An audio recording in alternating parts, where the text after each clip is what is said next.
Coming up right now, R&B crooner Usher just scored a major gig. Why he's decided to share the spotlight with Kim Kardashian. Also coming up, Vanna White signs a new deal as co-host of Wheel of Fortune. How much she'll now be getting to light up those letters. A little bit later on, the site formerly known as Twitter may soon start charging in X amounts. Why Elon Musk says this is going to be a game changer. Daily Flash starts right now. Get ready for trending news and entertainment. This is Daily Flash with your hosts, Andrea Jackson and Mitch English. The fun starts right now. This is Daily Flash.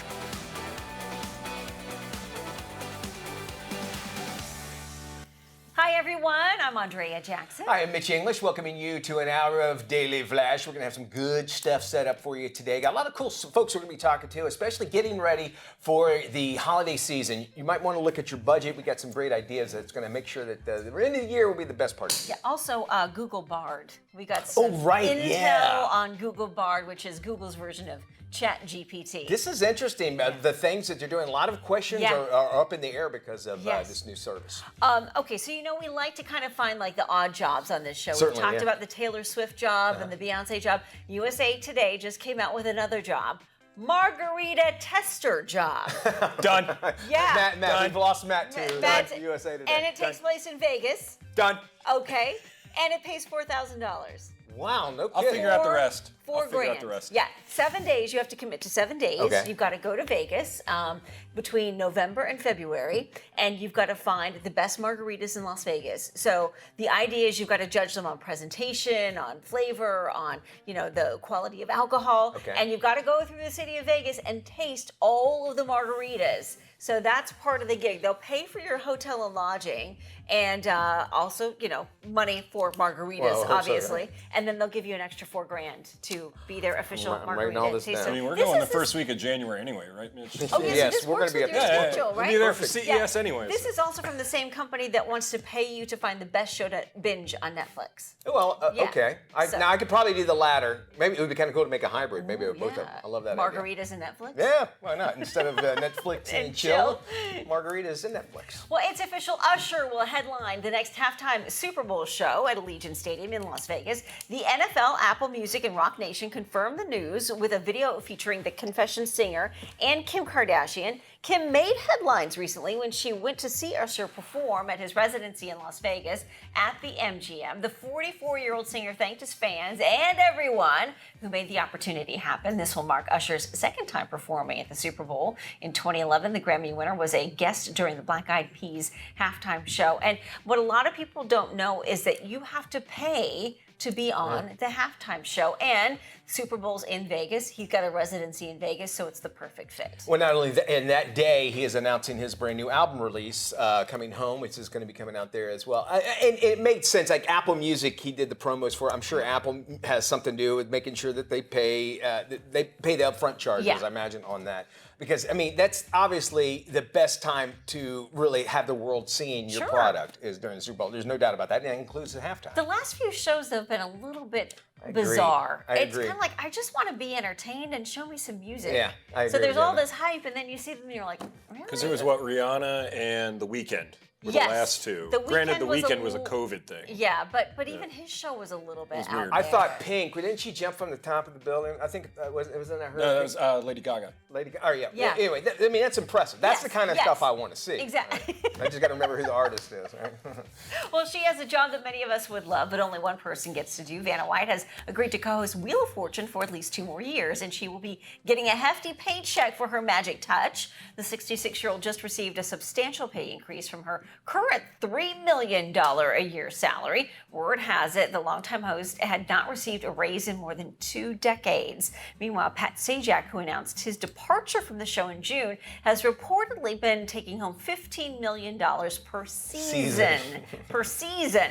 The pair started working together on the show back in 1982. Now, insiders say White was asking for at least half of what Sajak was making. So it would be about $7.5 million. And everybody's talking about this, number one. I say this on the show all the time. You don't get paid what you're worth. You get paid what you negotiate. Bingo. And she hasn't passed 20 years. She hasn't really had done anything. And through the years, she doesn't turn letters anymore. She touches them. I love her. I think she is part of the show. I think she's great. But do I tune in just to see her?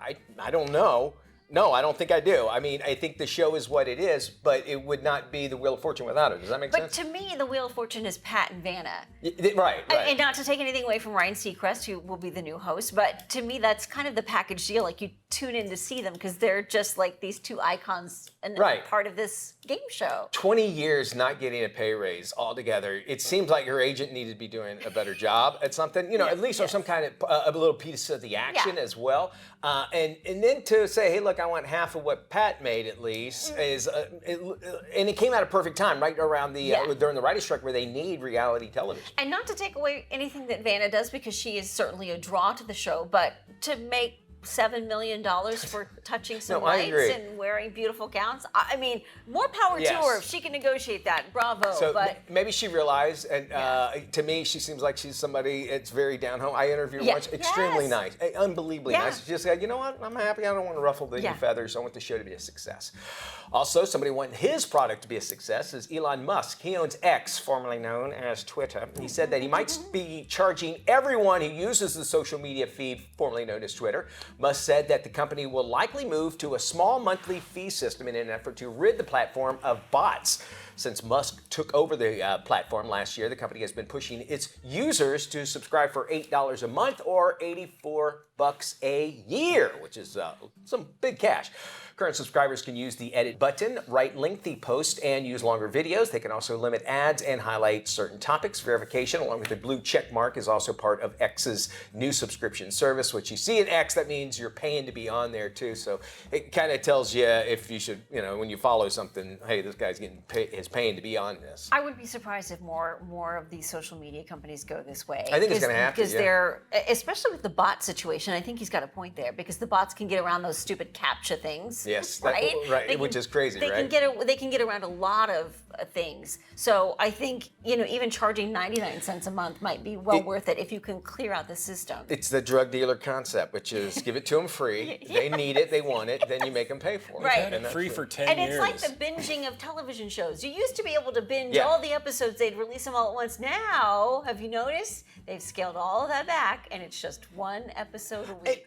Where are you at on that? I kind of like it because it gives me something to look forward to, but it's those weekends where I'm like, man, I ain't got nothing to do. I would love, I just went through all of Suits, all 8 seasons, and then the 9th season's on a subscription service that I'm not going to pay for it. I go, well, I don't care anymore. I don't care what happens. I told you I'd get you the login. I know. Yeah, Maddie's going to let me use this. Guy. So that's good. Okay. Still, though, I think, are there some shows that or do you like that going every week knowing it's like a staple? Like Seinfeld was every Thursday. I knew it was programming. It was scheduled programming. You knew must watch TV. Yeah. I agree with you because appointment television. Appointment television, because you actually get a little bit more out of it. Yeah. Because if you're binging it, sometimes I'll get distracted and I won't be as invested. I think HBO does a good job with it with Righteous Gemstones. I wait every Sunday to do that, right, Maddie? Yep. All right, a man from India just recaptured his Guinness World Records title in the category of the fastest time to drink a Capri Sun. Fayez Nazar finished his drink pouch in 8.2 seconds, making him the first person to complete that feat in less than 10 seconds. The record requires challengers to begin with both hands placed flat on a table. Then once the timer starts, they can unwrap the straw and pierce the pouch. We have to put our man to the test. Yep. We have Matt Doolittle is going to join me. We're going to go after this and see if you can do it as well. Is there now if your Capri Sun, it comes with a prepackaged straw. Yeah. Right. The hardest part of it is getting it out. And it says insert straw here, so it tells us where to go. Now, as a kid, I would just go to the bottom, but for the challenge, I would just stab it in there. Oh, that's interesting. I took my glasses off because I can't see that stupid little hole. Yeah. So I don't want you to have an advantage of it. Now the timing has to start with the straw. The whole kit. The whole thing is. So you would go. I might say go. We pick up our hands and then we take the. Yes, you have to unwrap the straw. Which I have 4 kids, so I'm not sure how well I'm going to be able to take this. All right, you ready? Okay. What was it? Less than 30 seconds? No, because I couldn't. Get the drink for him, man. Right. 8 seconds is the world record. On your marks, get set, go. Okay, Mitch is unwrapping the straw, and he is. All right, already going. Matt's struggling with the straw. Matt is struggling with the straw, but Mitch is already. Matt has got the straw in. Both gentlemen are. Oh, Mitch has almost got the whole thing done. Matt, you're dripping a little bit over there. Down. 20 seconds. 20? So much sugar. 20 seconds. 20 seconds. I'm gonna have some roaring waters a little bit. Do you remember? My kid, these came out after I was in school. My kids would get these, and they'd give it to you, and then they'd pop. You go like that, and it squirts all over you. Yeah, and I did that For the already. rest I was of waiting the for day. somebody to come over and do it. Bravo, boys. All right, I gotta go pee. I'll be back right after this. Hope you will as well. Welcome back to Daily Flash. I'm Andrea Jackson along with Mitch English. If you use Googlw Barb, Barter beware. Turns out, in addition to reading all your email, Bard can also fabricate emails. Joining us to talk about it is Darius Rafieyan. He is Insider's senior reporter for VC and startups. Darius, welcome back to Daily Flash. Thanks for having me. So for those who don't know, what is Googlw Barb? Googlw Barb is Google's answer to OpenAI's ChatGPT, which many people may have heard of, which is it's called a large language model. It's a AI chatbot that can sort of look and feel like a human. It can, craft a wedding speech, or it can help you write an outline for an essay. And OpenAI, which is backed by Microsoft, really beat everyone to the punch in launching a consumer-ready large language model, AI chatbot. So Google kind of scrambled to answer with this thing called Bard, which most people generally agree is kind of a less good version of ChatGPT. A less good version, I like that. So Bard, we understand, can do a number of things, even compose an email you never sent. How is that even possible?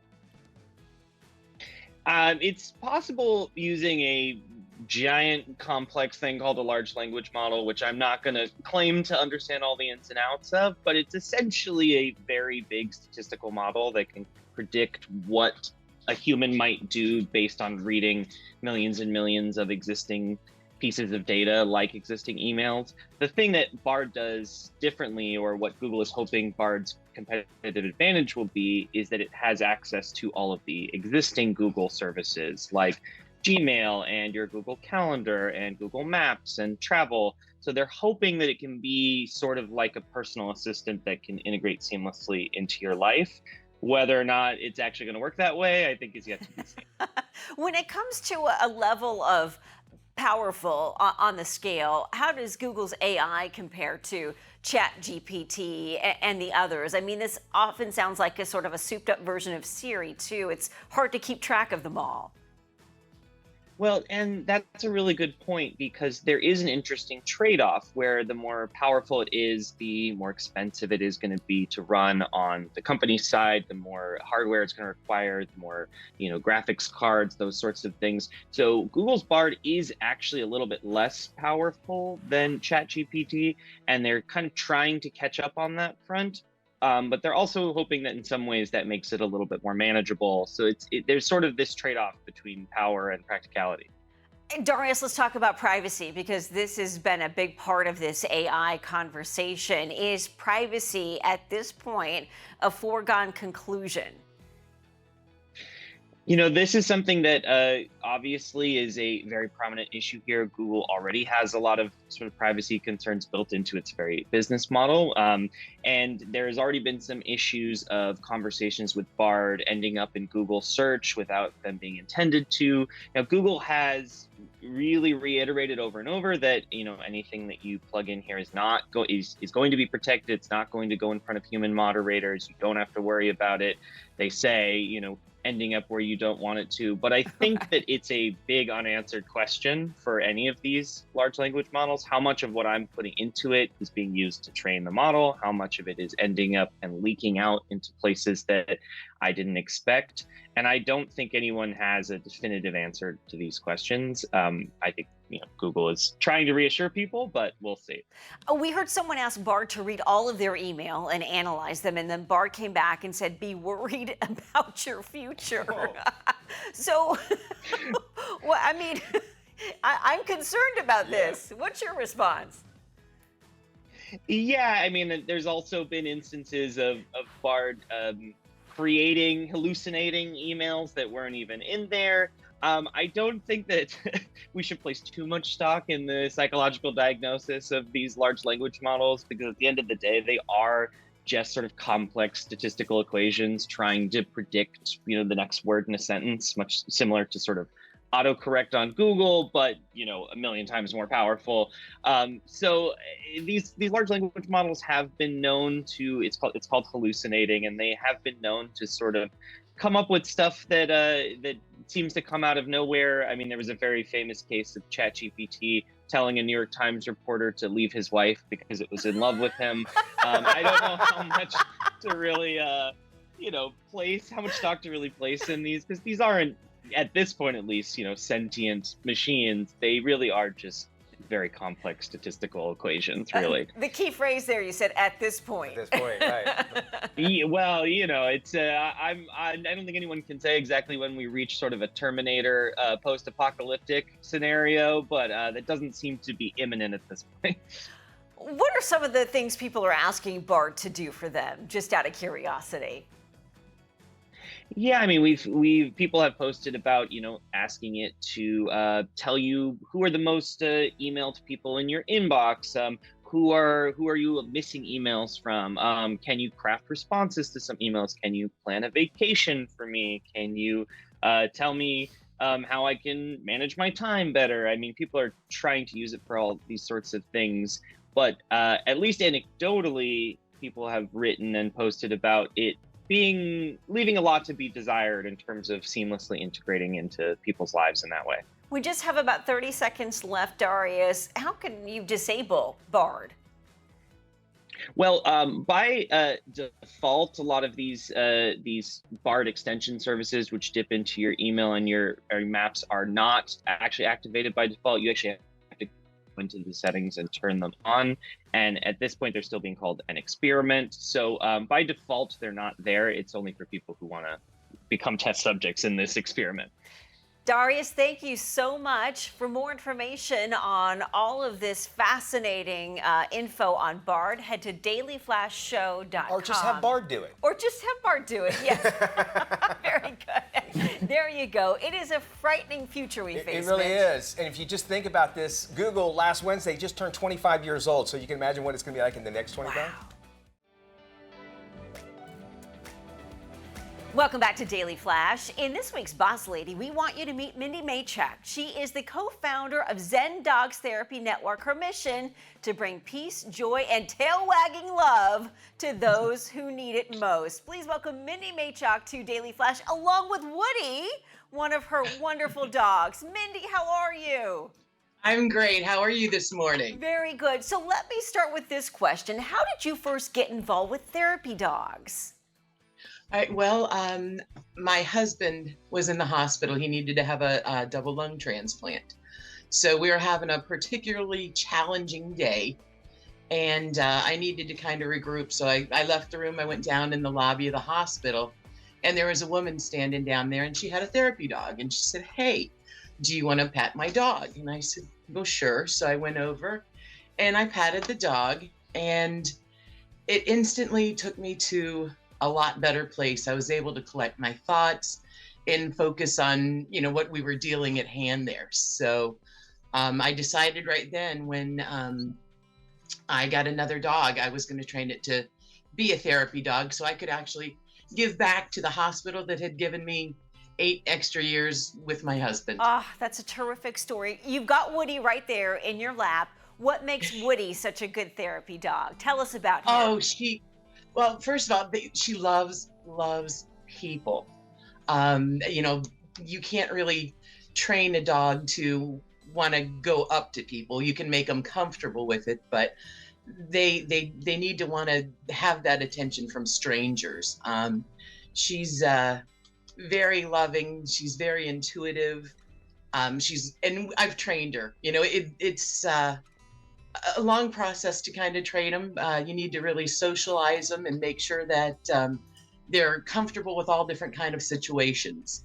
I took her to Home Depot and things so that she could get used to shiny floors, loud noises, strangers approaching her. But overall, she just loves people. Oh, that face. It is so adorable. I got to get to this. We've got some video and some images to share with our viewers. Tell me about the work you do in the community. Well, our Zen Dogs, we all separately do our own thing. I do focus on the hospital, but as a group, we do a lot with first responders. I don't think a lot of people understand on a daily basis what they see and what they do. So we do try to go to fire stations, emergency management. We take our dogs and some brownies. We hang out with them. And if they've had a bad call, they can kind of de-stress and pet our dogs. And we just talk about dogs. Everybody likes to talk about dogs. We do other things. We go to nursing homes. We go to a de-stress teen time at the library. We also do community events like we've done Out of the Darkness, which is a suicide prevention. That's always a tough one, but boy, the dogs get loved on, they get hugged, tears, and you leave and you're just glad you were there for everybody. But our group, we really try to outreach wherever we're needed. Why do you think dogs bring such peace to people in difficult circumstances? I mean, just having Woody on this morning just brings like a sense of awe and calmness. You see that face and it just changes the tone or the energy of a room immediately. Right. Dogs don't judge. You know, dogs also don't tell. You know, you can sit there and you can cry or hold or hug a dog and they don't make any, like I said, judgment on you. I've read a lot of research, and it also shows, you know, that when you pet a dog, it lowers your blood pressure. The good hormones, oxytocin, it increases that. I'm going to put her down real quick. She's sliding. And so I've read all of that research, but also I've seen it in action. I was at the hospital. There was a child who was having high blood pressure. She was nervous about a procedure that she was going to have. And I brought Woody into the room, and 4 minutes later, they retook her blood pressure and it was down. So I've seen people hugging and loving, but I've also seen the physical aspects of what these dogs can do. It truly is incredible. And Mindy, we were seeing video there of you with the dogs on the beach. Is there a specific kind or breed of dog that is better for therapy work? Actually, therapy dogs it's not breed specific. Our Zen Dogs, we have everything from a Great Pyrenees to a Boston Terriers. We have Shepherds. We have Staffordshire Terriers, Dobermans. Doesn't matter. They just need to really be gentle and, you know, have a calm demeanor. Also, like I said, you know, the training does come into play. They need to be able to respond to a lot of basic commands: sit, stay, heel. We can't have them rushing ahead of us and jumping on people. Very true. Mindy, I want to say thank you for all the work that you do and all the incredible dogs that you share with the people and our first responders in our community. If people want more information, head to Facebook. They've got a terrific page there, Zen Dogs Therapy Network. Mindy Machock, one of the co-founders of Zen Dogs Therapy Network. Stay with us. More Daily Flash when we continue. Mindy, thank you. Thank you. This is Daily Flash with your hosts, Andrea Jackson and Mitch English. Trending news and entertainment. This is Daily Flash. Hi, everybody. I am Mitch English. I'm Andrea Jackson. This is Daily Flash, your source for trending news and entertainment. All right. You know, back in the 80s, we were talking at the top of the show about appointment television. Yes. And I remember there was one show that came out, and I'm like, this show is not like anything else. It's a dramedy. Moonlight. Yes. Sybil Shepherd and Bruce Willis on this. It was so basically the show that made Bruce Willis a name. Yes. He went on to make Die Hard after that, which, by the way, if you ever watched the movie Legal Eagles with Robert Redford, yeah, Bruce Willis is a juror in it, and it says nothing. He was an extra. Way. And he's just sitting there the whole time, and they'll pan him back and forth. Anyway, a little Bruce Willis trivia there. I've seen every single movie Bruce Willis has been in, by the way. Anyway, but Moonlight is coming back to Hulu. Yeah. So Wow. so you can be able to check all 67 episodes out. You'll be able to see every shot of what's her name, Sybil Shepherd, where they put a filter over her. Do you remember them making fun about that? Oh man, she had that Barbara Walters She had filter. Barbara Walters filter is what they called it. Yeah. And there's one episode where they make fun of that. It's like they had like a heart open, and she's like, and they're doing the sing, and they would break down the fourth wall on this show all the time. And she'd go, hold on, wait, and she had like a cheesecloth, and she put it in front of her face. They hated each other. And they hated each other on this show. But they had such good chemistry on TV, the television like, lure. show. Yeah, and I remember the controversy around them actually finally getting together toward the end. And Third people were season. Like, we don't think that's a good idea. They like the chemistry. They like the back and forth. And it ruined it. You always wanted. You were waiting on Ross and Rachel to get together. Exactly. And that lasted forever. These two got together in the third season. When I read this story, I thought to myself, oh goodness, we're going back in time in the 80s. How much stuff is going to get brought up as cancel culture? Yeah, that's true. Yeah. What I love was Mrs. DePeso, and then Booger from Revenge of the Nerds is on it as well. that's right. Al Jarreau sang the theme song, which actually it charted. It was a hit, Moonlighting, and 67 episodes. You can check it out on Hulu. You talked about Bruce Willis. There's a movie with Kevin Costner where he's the corpse in the casket. Yeah. I'll have to look at this one now. All right, I'm going to Google that one. All right. And our thoughts, of course, are with Bruce and Willis, that's who's why going I through think it's coming out right now is because really of where Bruce difficult Willis time. is. His wife came out, had an interview recently. Well, ex-owner Elon Musk says he might start charging everyone who uses the social media feed, formerly known as Twitter. Musk said the company will likely move to a small monthly fee system in an effort to rid the platform of bots. Since Musk took over the platform last year, the company has been pushing its users to subscribe for $8 a month or $84 a year. Current subscribers can use the edit button, write lengthy posts, use longer videos.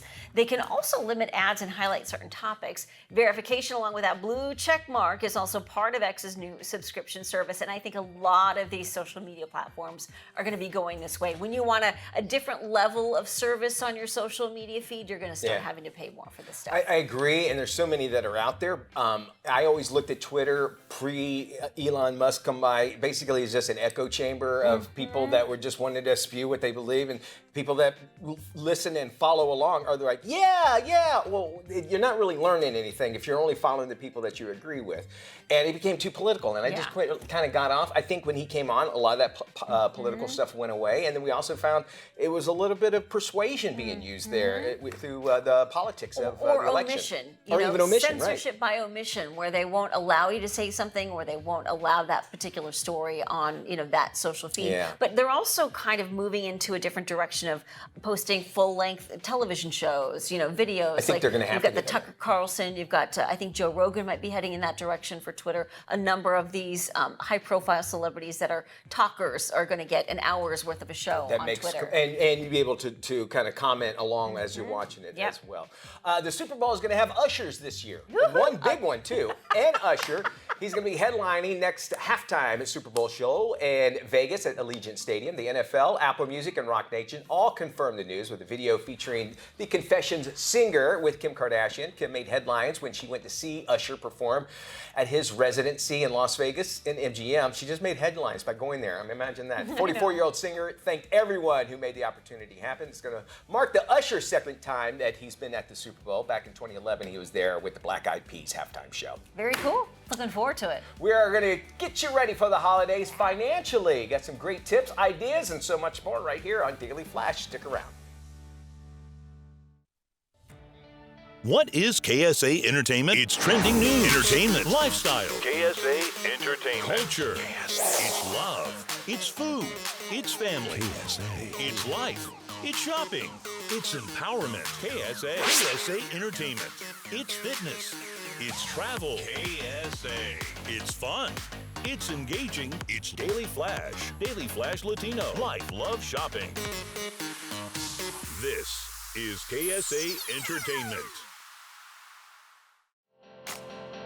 When you think of menopause symptoms, you likely think of hot flashes, weight gain, and mood swings. But what about the lesser-known complaints like digestive issues and twitches? Joining us now is nutritionist and menopause researcher Andrea Donsky to offer some tips on how to alleviate this discomfort. Andrea, welcome to Daily Flash.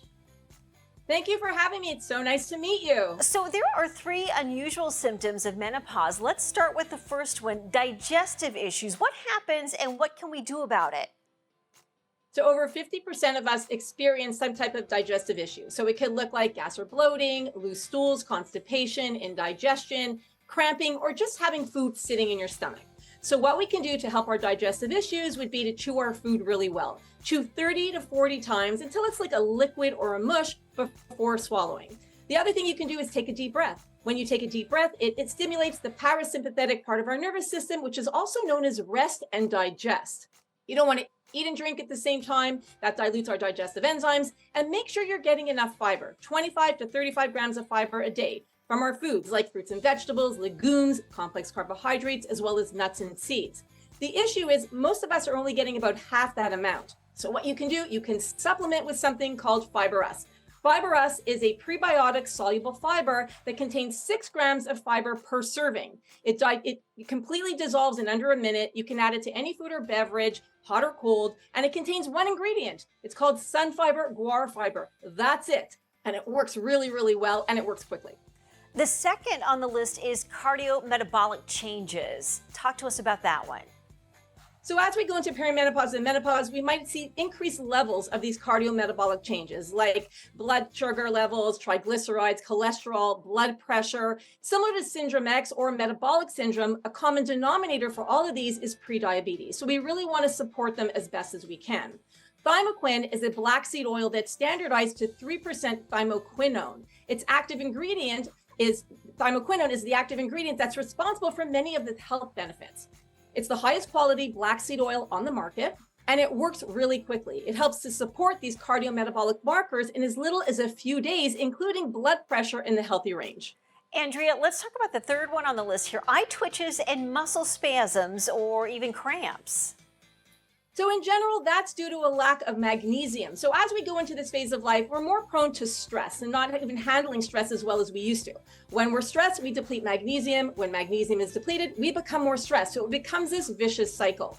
So really taking in magnesium on a regular basis, eating it from our food, green leafy vegetables, avocado, salmon, and then also taking a magnesium supplement. My favorite is magnesium glycinate or bisglycinate. And the reason why is because it's really gentle on our stomach and we absorb it really well. Andrea, great information. And if we want more information, where should we go? So you can go to my website, which is wearemorphous.com, and you can find me on Instagram and on TikTok at Andrea Donsky. Andrea, thank you. Thank you for having me. All right. Thank you, Andrea. Thank you, Andrea. Andrea.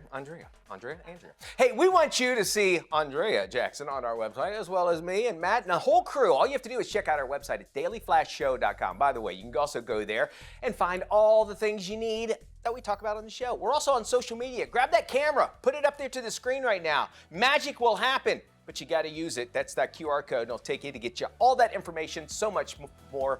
We're going to be talking about your holiday budgeting in our Financially Speaking segment. That's coming up. More Flash right after this.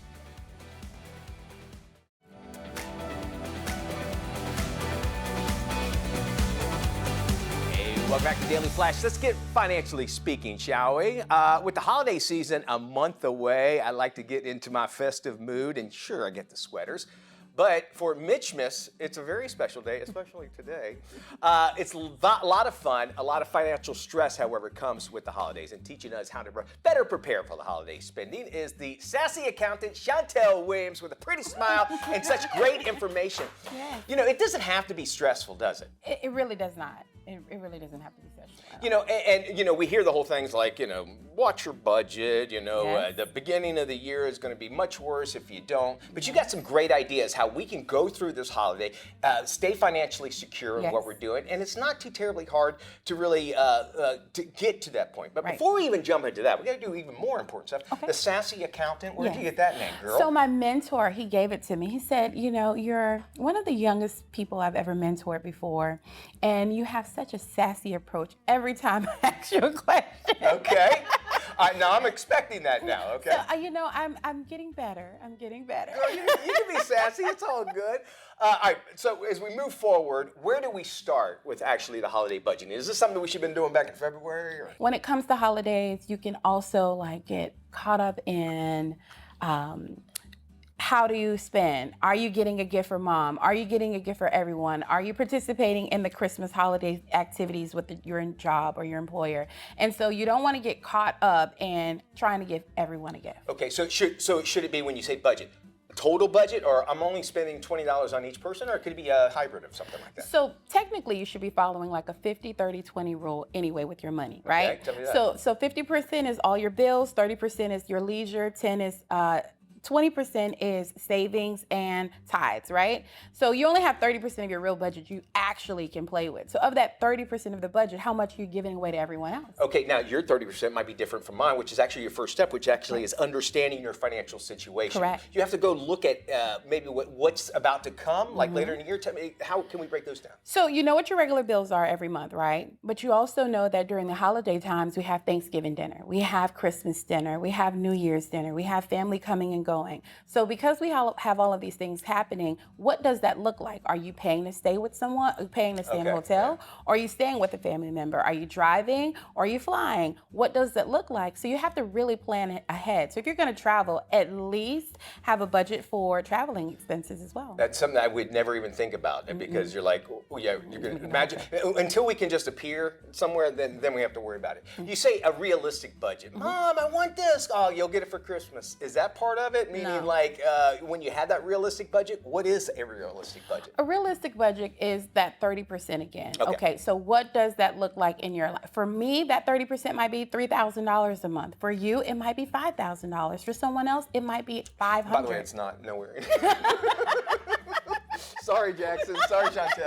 All right, and quickly for our next one, prepare for unexpected costs, which you kind of spoke about. Yeah. But then also, too, is embrace the spirit of the holidays. Now, usually if I'm going to be a Grinch and save money, I kind of want to forget about things like that as far as money. Is that what you're saying not to do? No, I'm saying if you're going to get decorations, only get a few new bulbs. Don't change the whole color of the tree, Because some people will go out there and change the entire color of the Christmas tree instead of just changing the bulbs. Or doing something creative, making a popcorn string that only costs you $3 instead of spending, $75 on Christmas lights. It's thinking outside of the box so that you can buy other gifts or save money. I'll tell you something with that, having kids, and you know this, having kids, they'll not remember the stuff you bought them, they'll remember making those popcorn strings, They will remember the experience. Check out more information. Love having you on, Shantal. Very sassy girl. ALPfirm.com. You can also go to our website, dailyflashshow.com. You want to find out more information. Thank you for joining us. Yes. Mitch, thank you. All right, it is time now to talk about more money situations. Thanks to inflation, gas and grocery prices continue to rise, and many families and small business owners are turning to credit cards to help make ends meet. The Points guy, Clint Henderson, joins us now with tips on how to make the most out of your credit card points and rewards. One of the tools in every family's toolbox should be credit cards. And I know a lot of people are afraid of credit cards, but there are some amazing ways to pad the family budget with credit cards, whether that's getting a sign-up bonus with a cashback credit card or getting a miles or points credit card. Those points and miles, that cashback can be super valuable. Credit card rewards, these sign-up bonuses can really help toward that end. There's a bipartisan effort underway that would essentially try to take some control over how banks process transaction fees when people use their credit cards. Similar legislation was passed about 10 years ago. We're telling people to go to handsoffmyrewards.com. You can find out more about this and tell your congressperson, your senator, hey, don't touch my credit cards. 180,000 jobs are dependent on the credit card rewards ecosystem, and I'm afraid this legislation would have a lot of unintended consequences. Follow the Points guy on social media. Great ideas there. Thanks so much. Snacking has become a routine habit for lots of us. Registered dietitian and mom, Jillian Barkium, is joining us to share her advice on how to enjoy healthier treats and get the entire family involved in snack time. Having fun at meal and snack time allows the whole family to explore new tastes, which can be a game changer for parents. One of my favorites is the new Simply Lay's Veggie Poppables, which is why I'm so excited to be partnering with them today. This is a delicious snack that offers the best of both worlds, a snack made with real veggies, made in the shape of fun, and available in 2 flavors, ranch and sea salt. Also, for any picky eaters, let them help make their meals or snacks. I encourage parents to always keep a familiar or favorite food on the plate so the picky eaters are more receptive to the new food served with it. New items should be something fun that they can explore, including a variety of different shapes and textures. Simply Lay's Veggie Poppables are great for this because not only are they airy and crispy, but they also come in a fun shape. And since they're made with real veggies, snackers of all ages can enjoy adding these to their snack time rotation alongside something new. For more, go to simplyfritolay.com. 1 in 3 borrowers will need to cut at least $500 a month from their budgets in order to start making their student loan payments again. Here's Dr. Billy Hensley, the president and CEO of the National Endowment for Financial Education, with more. Nearly half of U.S. adults with student loans are worried that the end of the repayment pause will negatively impact their lives. Dr. Billy Hensley, president and CEO of the nonprofit National Endowment for Financial Education, has more. Student loan borrowers are unsettled and anxious about payments resuming after a 3-year pause. 4 in 5, or 83% actually, say they'll have to make financial changes when payments resume in October. A new survey from the National Endowment for Financial Education finds 1 in 3 borrowers will need to cut $500 per month or more from their budgets to make their student loan payments, with 10% estimating they will need to cut at least $1,000 per month. This will be a huge adjustment financially for a lot of borrowers. It's also causing some people to rethink pursuing additional education. About half of U.S. adults with student loans say the end of the repayment pause will make it less likely they will go back to school. For more on this survey, visit nefe.org.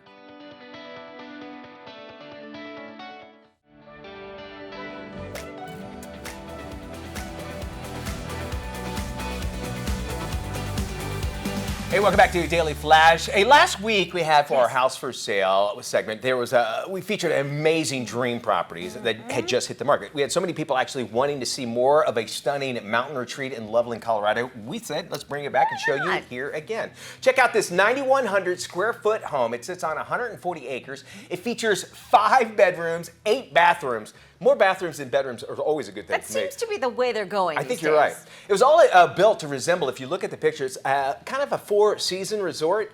The remarkable estate, it's located on an exclusive gated community, and once you step inside, you're met with views from every single window. Tall log beams run the length of the ceilings. It also features inlaid stone flooring and large picture windows. The 2-story rock-faced fireplace is just one of the many features of the great room. The chef's kitchen includes custom flooring and cabinets, Wi-Fi appliances, and 2 giant pantries. The main level is also home to the primary bedroom with access to a huge deck with incredible mountain views. A 2-sided rock fireplace welcomes you into the luxurious spa-like master bathroom and a large closet with lots of built-ins as a plus. Upstairs of the home is 3 enormous bedrooms, each with its own suite. There's also a large loft and a wonderful library.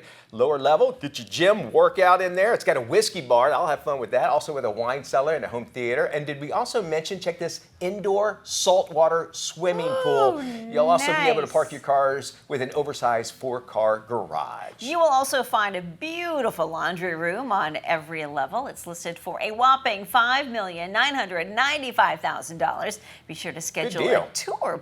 Enter the address 4650 Indian Creek Road in Loveland, Colorado. Yeah. You could be one step closer to saying, welcome to my new home. I know that, I think your dad lived out in Colorado for a while. Colorado is one of those places that just, number one, you breathe differently. Yes. You know, when you're out there in the mountains and everywhere. I don't think there's an ugly place in Colorado. No. It's such a gorgeous state. The altitude, I think, is part of it in certain parts of the state. But, you know, spending time there and growing up, you don't really appreciate it because you hear people say, I went to Colorado and I never went back. So they move there and they stay. Yeah. Imagine having a home like that to where you wake up and you could see that everywhere you go. And I think I'd probably spend most of my time in the indoor saltwater pool. I'm with you on that one. That does it for our big show, and we want to thank all of you for joining us today. There's part of our crew. Y'all be good or good at it. We'll see you when we look at you.